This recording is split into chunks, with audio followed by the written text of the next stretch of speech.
এটা মানৱৰ যিটো অধিকাৰ এই অধিকাৰ খৰ্ব কৰিছে, মানুহৰ ফাণ্ডামেণ্টেল ৰাইটছ ভাইলেশ্যন কৰিছে, অমানৱীয় যি সংখ্যালঘুৰ বিৰুদ্ধে এই উচ্ছেদ অভিযান আৰম্ভ কৰিছে। আজি আমি যি প্ৰতিবাদী সমদল আৰম্ভ কৰিব বিচাৰিছিলোঁ, আৰক্ষীয়ে আমাৰ কণ্ঠ ৰুদ্ধ কৰিব বিচাৰিছে, চৰকাৰে আমাৰ কণ্ঠ ৰুদ্ধ কৰিব বিচাৰিছে। কোনো পৰ্যায়ে কণ্ঠ ৰুদ্ধ নহয়। প্ৰয়োজন হ'লে দিছপুৰ চলো যাত্ৰা আৰম্ভ কৰা হ'ব। প্ৰয়োজন হ'লে হাজাৰ হাজাৰ মানুহ ৰাজপথলৈ ওলাই আনিবলৈ বাধ্য হ'ম। আজি এটা কথা স্পষ্টভাৱে কৈ দিছোঁ, আজি আমি যি প্ৰতিবাদী সমদল আৰম্ভ কৰিছোঁ এয়া প্ৰথম আৰম্ভণি। হিমন্ত বিশ্ব শৰ্মা যদি ভাবিছে সংখ্যালঘু ৰাইজক ঝুকাই লৈ অসমত শাসনৰ গাদী আকৌ দখল কৰিব, সংখ্যালঘু ছাত্ৰ ইউনিয়নে হিমন্ত বিশ্ব শৰ্মাৰ এই গাদী তছ নছ কৰি দিব, মেচিনাৰী বন্ধ কৰি দিব। গণতান্ত্ৰিকভাৱে এই আন্দোলন আৰম্ভ হৈছে, সম্পূৰ্ণ কঠোৰ গণতান্ত্ৰিক আন্দোলন কৰা হ'ব। হিমন্ত বিশ্ব শৰ্মা হুঁচিয়াৰ হৈ থকা উচিত। হিমন্ত বিশ্ব শৰ্মা ভাবিছে নেকি যে সংবিধান আমি নাজানো? হিমন্ত বিশ্ব শৰ্মা সম্পূৰ্ণ মহাত্মা গান্ধীৰ যি নিৰ্দেশাত্মক নীতি, মহাত্মা গান্ধীৰ যি আদৰ্শ, ভাৰত স্বাধীনতাৰ যি আদৰ্শ, ভাৰতীয় নাগৰিকৰ যিখিনি অধিকাৰ সমস্ত খৰ্ব কৰিছে। শাসন ব্যৱস্থা চলোৱাত ব্যৰ্থ হৈছে। পুনৰাই 26ৰ নিৰ্বাচনত তেওঁ অসমৰ গাদী দখল কৰিব নোৱাৰিব। তাৰ কাৰণে সংখ্যালঘুৰ ওপৰত এটাৰ পিছত এটাকে বুল্লুচাৰ আৰম্ভ কৰিছে। বাংলাদেশী বিদেশী নামত অত্যাচাৰ কৰি আছে। মছজিদ পৰ্যন্ত ৰক্ষা পোৱা নাই। মানুহ নিৰ্মমভাৱে আত্মহত্যা কৰিব কাৰণে বাধ্য হৈছে। আজিও গোৱালপাৰাত মানুহ মৃত্যুবৰণ কৰিবলগীয়া হৈছে। গোৱালপাৰাত কিছুদিন আগতেও এগৰাকী বৃদ্ধই মৃত্যুবৰণ কৰিছে।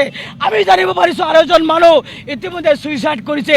নিৰ্দয় হিমন্ত বিশ্ব শৰ্মা সংখ্যালঘুৰ ওপৰত যি অত্যাচাৰ আৰম্ভ কৰিছে, এই অত্যাচাৰ যদি বন্ধ নকৰে আমচু অসমৰ আকাশে বতাহে কঁপাই তুলিব আন্দোলন। আৰু তাৰ কাৰণে হিমন্ত বিশ্ব শৰ্মা অনুভৱ নকৰাকৈ অসমৰ লাখ লাখ মানুহ ওলাই অনাৰ ক্ষমতা আমচুৰ আছে।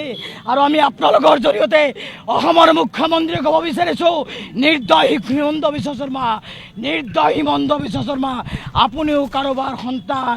গতিকে এই যিসকল মহিলাই, যিসকল শিশু আজি অনাই বনাই থাকিবলগীয়া পৰিৱেশ হৈছে, বেঘৰ হৈছে, ঘৰ বাৰী নাই, আজি এই ৰ'দৰ পোহৰত তিৰপলৰ তলত হিমন্ত বিশ্ব শৰ্মা থাকিব পাৰিব নেকি? নোৱাৰে।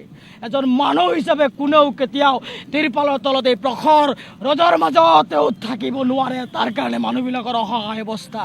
মই আপোনালোকৰ জৰিয়তে আৰু এটা কথা ক'ব বিচাৰিছোঁ, অসমৰ যিবিলাক সংখ্যালঘু বিধায়ক আৰু সাংসদ ৰকিবুল হুছেইন ডাঙৰীয়া, যদি আপোনালোকে ভাবিছে যে পুনৰাই ভোট বেংকৰ পলিটিক্স কৰি এই মানুহবিলাকক আপোনালোকে চৰকাৰ থকাৰ সময়ত কোনো সংস্থাপন দিয়া নাই, কোনো এওঁলোকৰ অধিকাৰ দিয়া নাই, এতিয়াও যদি সময় আছে চৰকাৰৰ বিৰুদ্ধে বলিষ্ঠভাৱে আপোনালোকে দাবী উত্থাপন কৰক, আন্দোলন কৰক।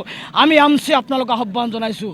আৰু যদি নকৰে চৰকাৰ আৰু এই সংখ্যালঘু বিধায়কসকলক অনাগত নিৰ্বাচনত আমি তেওঁলোকক ডাষ্টবিনত পেলোৱাৰ ষড়যন্ত্ৰ আৰম্ভ কৰিম। ডাষ্টবিনত পেলোৱাৰ তেওঁলোকৰ বিৰুদ্ধে পৰিকল্পনা ৰচনা কৰিম। আপোনালোকে লিখিছে যে বাছি বাছি উচ্ছেদ বন্ধ কৰক, মানে শ্লোগানত লিখিছে, বেনাৰত যে বাছি বাছি উচ্ছেদ কৰিছে নেকি, আপোনালোকে বন্ধ কৰক বুলি লিখিছে। বাছি বাছি সংখ্যালঘু ৰাইজক